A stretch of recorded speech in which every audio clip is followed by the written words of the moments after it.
his name is Goldie.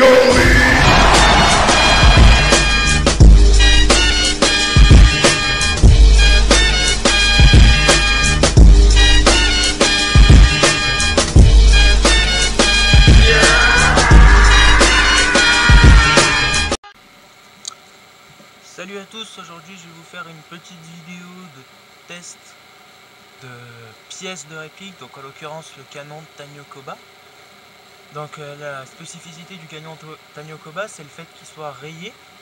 Donc voilà, j'en avais déjà parlé dans une ancienne vidéo de Upgrade Airsoft sur Mascarel, qui est actuellement présente. Et voilà, j'avais fait tout le montage sans proposer de test de tir et j'avais dit que je le ferais ultérieurement.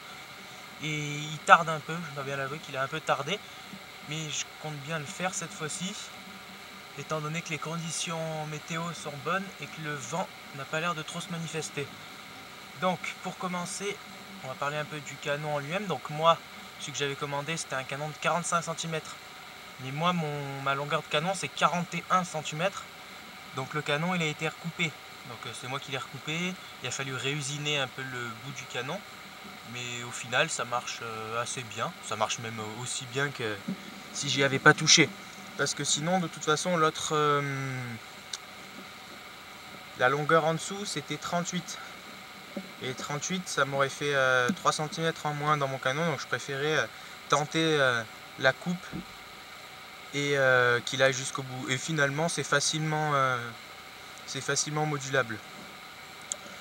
Donc pour ce qui a été des changements qui ont été faits, le canon et principalement le joint au pop aussi qui a un 65 degrés si ça peut vous intéresser, et à voir, je pensais le changer pour un 70 degrés. Donc pour ceux qui ne sauraient pas, les degrés de joint de au pop, c'est tout simplement la rigidité du plastique et en gros la chaleur auquel elle va résister. Donc en gros, plus votre réplique est puissante, plus il est préconisable d'utiliser un joint de au pop avec un degré élevé, et plus moins votre réplique est puissante, vous avez compris, il faut utiliser un joint de hop-up avec un degré plus faible.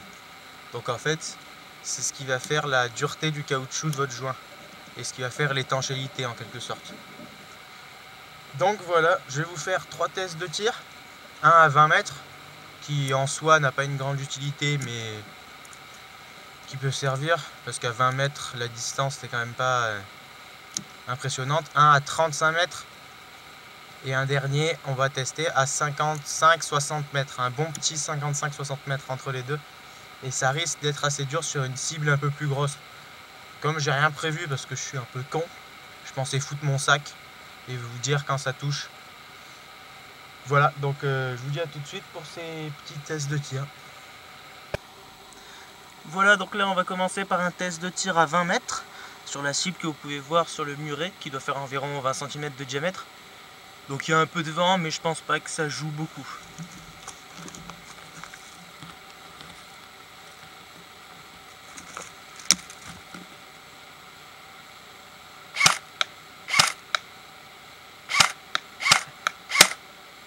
Alors, petit rechargement.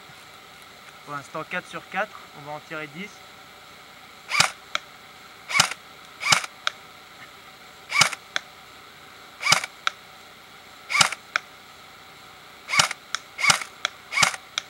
Bon, comme vous pouvez le constater, ça part droit, hein. On est sur un carton plein.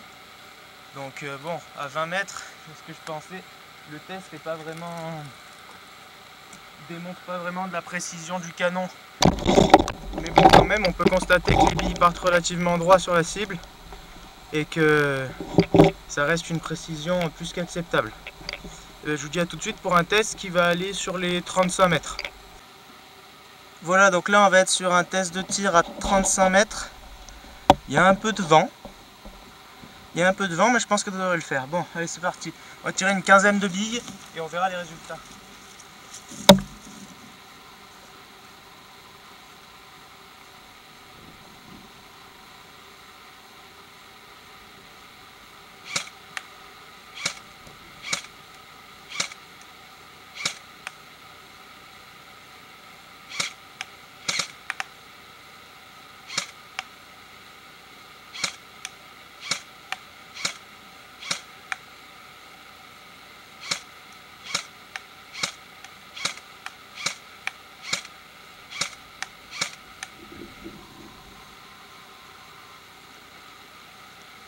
Bon ben voilà, j'ai tiré à 35 mètres, donc une quinzaine de billes. Bon, pas une quinzaine, j'ai tiré exactement 15.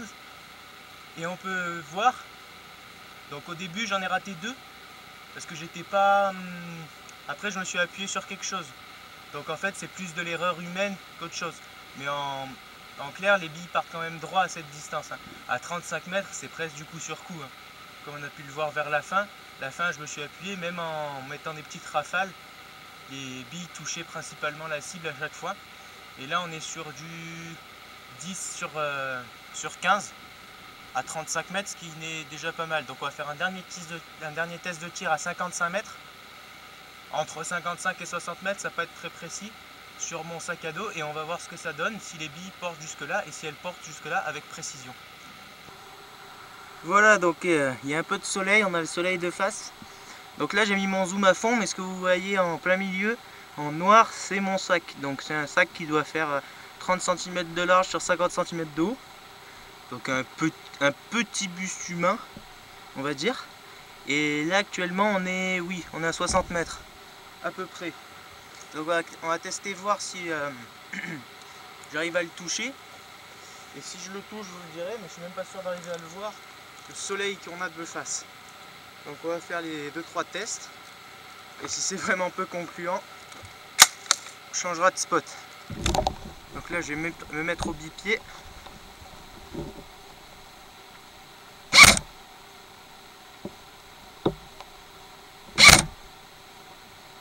Là je l'ai touché.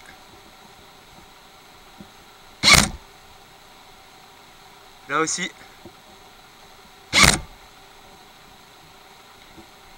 Troisième fois.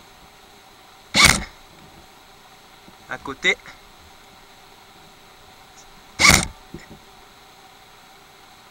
Touché.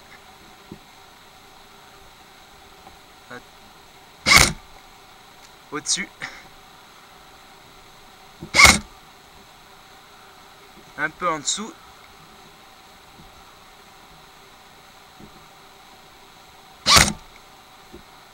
Touché.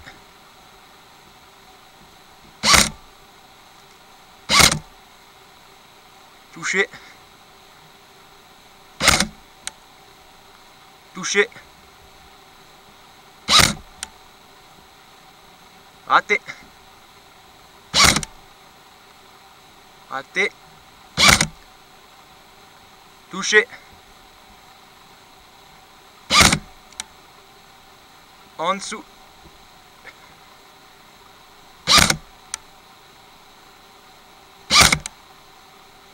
Touché. Un peu à côté. Et une petite dernière.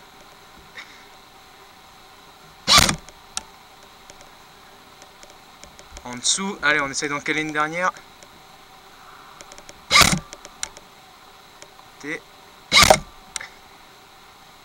Et touché. Bon, voilà pour ce qui était de ce test de tir à 60 mètres. Donc, moi je trouve, sachant qu'on est sur de l'AEG, donc électrique, fusil d'assaut, donc là c'était donc une customisation pour devenir un DMR, donc fusil anti-sniper. Donc pour moi quand même les résultats sont concluants. Sachant que le Tanakoba comparé au canon standard lisse, son avantage comme je l'ai dit, c'est d'avoir un canon rayé. Donc je vais vous donner un peu pour moi quels sont les avantages de ce canon rayé. Donc déjà les premiers avantages c'est le fait que la bille à l'intérieur du canon n'avait pas touché les bords du canon. En fait le canon rayé ça va créer un flux d'air qui va faire en sorte que la bille flotte sur un coussin d'air, ce qui fait qu'il ne va pas toucher les bords. Donc ce qui va éviter qu'elle frotte et qu'elle prenne un mauvais effet en fait. Elle évite aussi pas mal de problèmes de poussière. Donc les poussières vont avoir tendance à s'évacuer plus facilement au lieu de rester dans votre canon lisse et dès que vous allez tirer une bille de faire partir votre bille dans tous les sens. Par contre ce sera des canons qu'il va falloir laver assez régulièrement. Donc après 2-3 parties, à laver toutes les 2-3 parties je dirais. Enfin à laver, à nettoyer. Mais sinon au niveau de ce qu'on racontait, moi de ce que j'avais entendu dire, c'était un canon qui rajoutait pas mal de portée et qui diminuait les FPS. Alors c'est vrai qu'on a une petite diminution de FPS qui est négligeable je pense, hein, entre 5 et 10 FPS. Et par contre, oui, on a un gain de portée qui se trouve entre 5 et 10 mètres. On gagne vraiment en portée. Par contre, la portée maximale de la bille, c'est assez flagrant parce que dès que vous allez tirer une bille, elle va partir droit et d'un coup, elle va tomber nette. Sur 5 mètres, elle sera au sol, elle va tomber presque droite. Donc après, ça dépend ce qu'on recherche, mais moi je trouve que ces canons rayés, c'est quand même vachement intéressant. Le hop-up a toujours sa part d'importance, donc réglez bien le hop-up. Et aussi une dernière chose au niveau de la précision, c'est là que je trouve que c'est le plus flagrant. Ça, on a une précision impressionnante. Pour l'instant, j'ai la même précision avec ce Scar à 60 mètres que je l'avais avec mon sniper, donc L96 Well, qui est à canon lisse.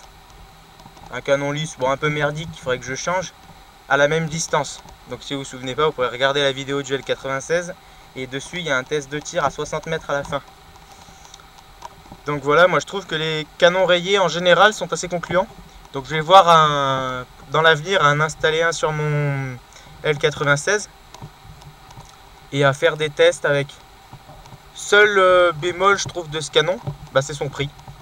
Tout simplement son prix qui varie pour les modèles les plus courts entre 55 et pour les modèles les plus longs.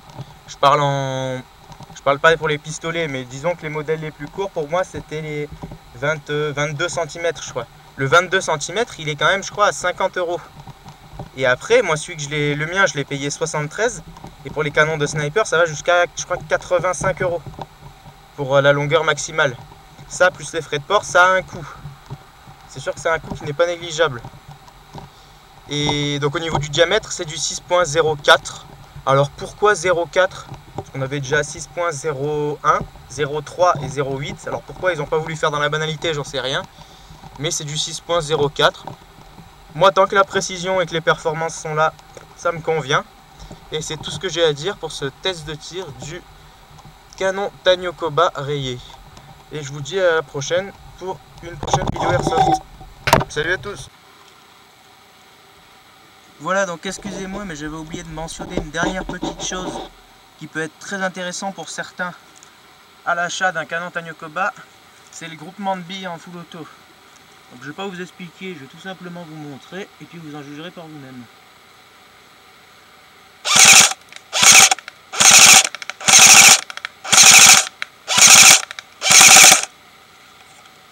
Voilà, donc on peut constater que le groupement est tout simplement formidable.